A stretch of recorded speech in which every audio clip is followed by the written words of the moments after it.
Guys, welcome to my vlog. For today's video guys, kay birthday man sa atong ka-brothers, naami karon sa bata. Ang recipe day nga desisyonan sa atong mga ka-brothers, dinakdakan daw. So naami karon sa SADS, nangita mi og kanang kuan mga karning baka. Dimi kung asa mas makamura sa SADS ba so Elite. Among pagsusisusi, mas barato gid ang SADS market guys kaysa Elite, labi nag-istorya nato ang baka.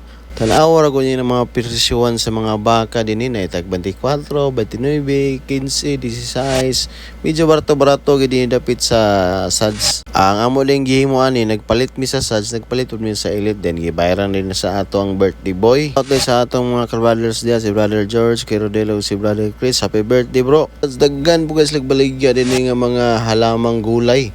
Tanawa ra ninyong presyo no, tag 1 real ra na tanan guys. Murag mga ora man siguro gyapon sa Pinas ang presyo din sa Riyadh.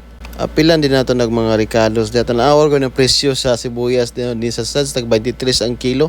Ang putos ta mga klase nga sibuyas perting mahala man nagno lang unsa man nga sibuyas mahal man kayo. Ngayon bayaran na din nato dayon kay naapilan man pud mi og kaning budget sa charge amo na lang giusa. Bayad po di amo na palit sa imong 300 real, daghan na kay kag mapalit dinhi sa bata aka Kugon sa Riyadh. Dayon kay among sakyanan naka-park man sa basement, kailangan gid mi moagi sa Villaggio Mall. So, maura to guys, amping mo diha kung asa mag-ibot sa Ginoo. God bless. Bye-bye.